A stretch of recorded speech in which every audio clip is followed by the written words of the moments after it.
75% आबादी गांव में रहती है और हमारे भारत की सच्ची तस्वीर गांव में ही बसती है। इतिहास गवाह रहा है कि आजादी के बाद अक्सर इतिहास गांव में निवास करने वाले व्यक्तियों ने ही रचा है। कैलाश बहुत देर से अपने पुत्र का खेतों में इंतजार कर रहे थे। कुछ देर में एक 10 वर्षीय बच्चा वहां पर आ गया। मैं तुम्हारा कितनी देर से खेतों में इंतजार कर रहा हूँ, आखिर कहाँ थे तुम? पिताजी, स्कूल से आने के बाद मैं होमवर्क करने में व्यस्त था। बेटा, रात भर जो तुम पढ़ाई करते रहते हो, फिर सुबह जल्दी उठकर फिर से पढ़ाई करने लगते हो और स्कूल चले जाते हो। मुझे तुम्हारे यहाँ खेतों में जरूरत है। माफ कीजिएगा पिताजी, कल से मैं समय पर आ जाऊंगा। बेटा, हमारा परिवार बेहद गरीब परिवार है। तुम तो जानते हो कि तुम्हारी स्कूल की फीस का खर्चा और भोजन का प्रबंध इसी खेती से होता है। शिवन का पूरा नाम केशिवन था। केशिवन का जन्म तमिलनाडु के जिले कन्याकुमारी में हुआ था। केशिवन बचपन से ही बेहद होनहार बच्चा था। उसे पढ़ने का बेहद शौक था, मगर उसका परिवार बेहद गरीब था। उसके पिता कैलाश खेती करके अपने परिवार का भरण पोषण करते थे। केशिवन एक सरकारी स्कूल में पढ़ता था, मगर उसके पिता अपनी गरीबी की वजह से सरकारी स्कूल की फीस भी नहीं भर पाते थे। केशिवन पढ़ने के साथ साथ अपने पिता के साथ खेती में हाथ भी बटाता था। केशिवन का बड़ा भाई अक्सर अपने पिता से इसी बात पर लड़ता था। आज भी उसका बड़ा भाई अपने पिता कैलाश से केशिवन को लेकर ही झगड़ रहा था। पिताजी, आपने शिवन को कुछ ज्यादा ही सर पर चढ़ा रखा है। हमारे परिवार में आखिर कौन पढ़ा लिखा है और पढ़ लिख कर आखिर होता क्या है? एक तो वैसे भी हम सबको 2 समय का भोजन पेट भर नहीं मिल पाता और ऊपर से आप शिवन की पढ़ाई में बेफिजूल खर्चा कर रहे हैं। उसे पढ़ने का शौक है, मैं उस छोटे से बच्चे का दिल नहीं तोड़ना चाहता। इसीलिए जब तक मेरे बस में है तब तक मैं उसे पढ़ा रहा हूँ। मैं उसके पढ़ने के खिलाफ नहीं हूँ, लेकिन हमारे परिवार की परिस्थितियाँ ऐसी नहीं है कि हम उसे पढ़ा पाए। अगर वो पढ़ने लिखने की जगह सारा दिन खेतों में काम करेगा तो हमारे परिवार के लिए ज्यादा अच्छा होगा। तुम्हें उसकी चिंता करने की कोई आवश्यकता नहीं है। अपने पिता की बात सुनकर केशिवन का बड़ा भाई गुस्से से वहाँ से चला गया। केशिवन चुपके से अपने बड़े भाई की बातों को सुन रहा था। उसकी आंखों में आंसू थे। वो पिताजी के पास आकर बोला, पिताजी, भैया मुझसे नाराज हैं क्या? क्या आप मेरी पढ़ाई छुड़वा देंगे? नहीं बेटा, तुमने सुना होगा मैंने तुम्हारे बड़े भाई से क्या कहा। जब तक मेरे बस में होगा मैं तुम्हें पढ़ाऊंगा। अपने पिता की बात सुनकर केशिवन खुश हो गया। केशिवन अब और ज्यादा मन लगाकर पढ़ाई करने लगा। उस पे शुरू से ही कुछ करने का जुनून सवार था। वक्त धीरे धीरे बढ़ता गया और केशिवन ने इंटर पास कर लिया। पिताजी देखिए, मैंने 12वीं क्लास में फर्स्ट डिवीजन हासिल की है।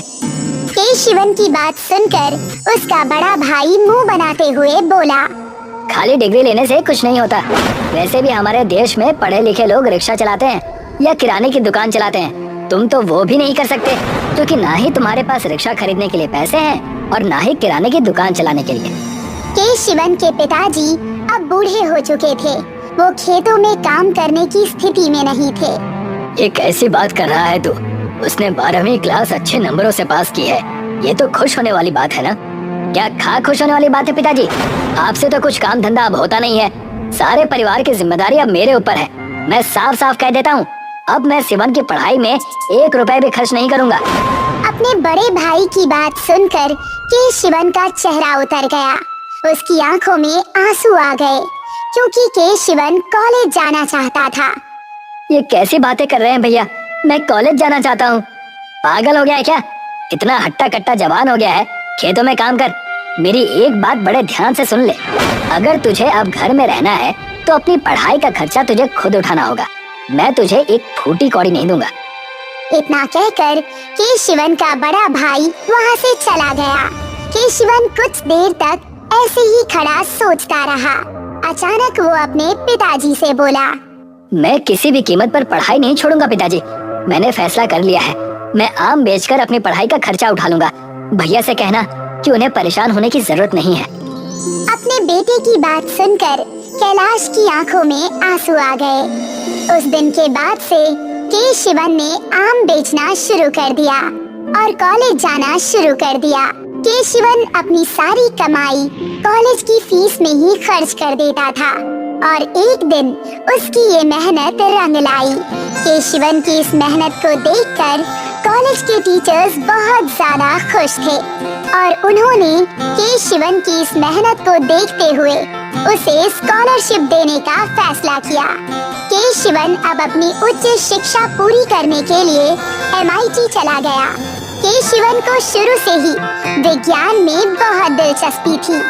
वो बचपन से ही चांद सितारों को देखता रहता था। के शिवन का सपना था कि वो अपने देश का खुद का रॉकेट लॉन्च करके चंद्रमा पर भेज सके। के शिवन की मेहनत और कोशिश रंग लाई और वो दिन आ गया। के शिवन ने वैज्ञानिकों की पूरी टीम तैयार करके एक रॉकेट तैयार किया और आखिरकार वो दिन आ गया। उस दिन सारा देश आंखें फाड़ फाड़ कर टीवी स्क्रीन की ओर नजरें जमाए बैठा हुआ था, क्योंकि उस दिन चंद्रयान 2 की लॉन्चिंग होने वाली थी। के शिवन के पिता टीवी देख रहे थे। आज चंद्रयान 2 की लॉन्चिंग थी। कैलाश ने अपने बड़े बेटे से कहा, देखा बेटे, तुम हमेशा मेरे छोटे बेटे का मजाक उड़ाते थे और बोलते थे कि पढ़ाई लिखाई से कुछ नहीं होता। देखो, आज मेरा बेटा कितना बड़ा वैज्ञानिक बन गया। कुछ ही देर में ये चंद्रयान 2 लॉन्च हो जाएगा और मेरे बेटे की गिनती भारत के महान वैज्ञानिकों में होने लगेगी। सपने देखने से कुछ नहीं होता पिताजी, पहले लैंडिंग हो जाए उसके बाद बात करना। इधर के शिवन चंद्रयान 2 की लैंडिंग में पूरी ताकत से लगा हुआ था। देश के सभी मंत्री, यहाँ तक कि प्रधानमंत्री तक इसरो में मौजूद थे, मगर तकनीकी खराबी की वजह से चंद्रयान 2 की सफल लैंडिंग नहीं हो पाई। के शिवन बुरी तरह से टूट गया, मगर तभी उसके साथ एक आश्चर्यजनक घटना हुई। भारत के प्रधानमंत्री खुद चलकर के शिवन के पास आकर बोले, तुमने कोशिश की है बेटा, सफलता और असफलता तो भगवान के हाथों में है। तुमने आज ये कारनामा करके दिखाया है जिसे कोई भी साधारण इंसान नहीं कर सकता। तुम हमारे देश के महान वैज्ञानिक ही कहे जाओगे। इतना बोलकर प्रधानमंत्री ने के शिवन को गले लगा लिया। प्रधानमंत्री के गले लगाते ही के शिवन ने खुद को विजेता महसूस किया। इसी बीच के शिवन रिटायर हो गया। अब इसरो में तीसरे वैज्ञानिक एस सोमनाथ की नियुक्ति हो गई। आपने हमारे देश के लिए बहुत कुछ किया है। मुझे आपसे बहुत कुछ सीखने का मौका मिला। मैं देश के हर नागरिक को अपना भाई समझता हूँ और हर नागरिक में मैं खुद को देखता हूँ। मुझे पूरा यकीन है कि मेरी इस असफलता को तुम सफलता में बदल दोगे, चंद्रयान 3 की सफल लैंडिंग करके। मैं कोशिश करूंगा सर। मुझे अपने देश के वैज्ञानिकों पर पूरा भरोसा है। मैं ईश्वर से प्रार्थना करूंगा कि वो तुम्हें कामयाब करे और हमारे भारत का सीना विश्व में और चौड़ा हो जाए। इतना बोलकर के शिवन वहाँ से नम आँखों से चला गया।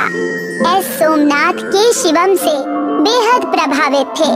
उन्होंने जी जान से चंद्रयान 3 की कोशिशें शुरू कर दी और आखिरकार वो दिन भी आ गया जब चंद्रयान 3 की लॉन्चिंग सफल हो गई। के शिवन अपने बड़े भाई के साथ ये सारा का सारा नजारा टीवी पर देख रहा था। सभी चंद्रयान 3 की लॉन्चिंग एकजुट होकर देख रहे थे। सभी की आंखें खुशी से नम हो चुकी थी। चंद्रयान 3 की सफलता को देखकर के शिवन की आंखों में आंसू आ गए। मुझे माफ कर दो शिवन, मैंने तुम्हारा हमेशा मजाक उड़ाया। नहीं भैया, मुझे आपसे कोई शिकायत नहीं। आपने मेरा मजाक नहीं बनाया, बल्कि मैंने आपके नेगेटिव कमेंट को सदैव एक समीक्षक के तौर पर देखा। अगर आप मुझे नहीं डांटते तो शायद मैं इतना आगे कभी नहीं पढ़ पाता। के शिवन की बात सुनकर उसके बड़े भाई की आंखों में भी आंसू आ गए। आज मैं गर्व से कहता हूँ कि तुम मेरे छोटे भाई हो। के शिवन को दुनिया के महान वैज्ञानिक के तौर पर याद किया जाता है और इतिहास में के शिवन का नाम स्वर्णिम अक्षरों में लिखा जाएगा। एक कस्बे में 3 चचेरी बहनें रहती थीं। मोना और सोना दो सगी बहनें थीं और दिखने में वो बहुत ही सुंदर थीं, जबकि काली उनके चाचा की बेटी थी जो दिखने में दुबली पतली और सांवली थी। सभी लोग उसका बहुत मजाक बनाते थे। बच्चे उसे काली कहकर चिढ़ाते थे। एक दिन सोना और मोना स्कूल जाने के लिए तैयार होकर स्कूल का बैग लेकर बाहर निकली। तभी काली ने उन्हें रोक लिया। तुम दोनों मेरी बहनें हो ना? मैं भी तुम्हारे साथ स्कूल चलती हूँ। बहुत पागल लड़की है। तू जानती भी है कि तू देखने में कितनी बेकार है और हम इतने सुंदर बच्चे क्या तुझे अपने साथ स्कूल लेकर जाएंगे? मेरी मम्मी कहती है कि मैं इस दुनिया में सबसे सुंदर हूँ। अगर तेरी मम्मी कहेगी कि तू चांद है तो क्या हम मान लेंगे? और ऐसे तो मेरी मम्मी भी कहती है कि तू काली है तो बस है। काली वहाँ से रोते हुए अकेले ही स्कूल चली गई। जब काली स्कूल में पहुंची तो उसने देखा कि सभी बच्चे मोना और सोना से हेलो बोल रहे हैं, लेकिन काली को सबने इग्नोर कर दिया। देख काली, तुझे लगता है कि सिर्फ हम दोनों बहनें ही तुझे काली बोलते हैं, लेकिन अब तो तूने भी देख लिया कि क्लास के बच्चे भी कैसे करते हैं। काली उदास होकर क्लास में सबसे पीछे जाकर बैठ गई और रोजाना ऐसे ही चलता रहा। नवरात्र के दिन थे और एक जगह कन्या पूजन के लिए सोना और मोना के लिए बुलावा आया। वो दोनों अच्छे से तैयार होकर जाने लगी। काली भी यह देख रही थी। सोना, मोना, मुझे भी अपने साथ ले चलो। तुझे बुलाया है क्या? नहीं। तुझे खुद तो कोई बुलाता नहीं है, क्योंकि ना इसके पास अच्छे कपड़े हैं और ना अच्छी सूरत। दोनों बहनें काली का मजाक बनाकर वहाँ से चली गईं। काली पढ़ने बैठ गई। स्कूल में रिजल्ट का दिन। आज अपनी क्लास में मैं फर्स्ट आऊंगी। हाँ, मैं भी फर्स्ट आऊंगी, क्योंकि सुंदर बच्चों को तो मैडम भी ज्यादा मार्क्स देती हैं। काली भी वहीं खड़ी होकर यह सब सुन रही थी। और काली, तुझे नहीं आना क्या फर्स्ट? काली कुछ बोलती, लेकिन उससे पहले ही मोना बोल पड़ी कि फर्स्ट आएगी, लेकिन लाइन में नीचे से फर्स्ट आएगी। एक बार फिर दोनों बहनों ने काली का मजाक बनाया और हंसने लगी। तभी मैडम ने सभी बच्चों को असेंबली में बुलाया और रिजल्ट की घोषणा की। मैडम ने सबसे पहले क्लास में फर्स्ट आए बच्चों का नाम लिया, लेकिन सोना मोना का उसमें नाम नहीं था। काली अपनी क्लास में और पूरे स्कूल में फर्स्ट थी। यह देखकर सबके होश उड़ गए।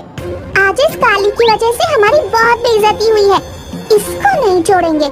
हाँ, इसका कुछ ना कुछ तो करना ही होगा। बच्चों के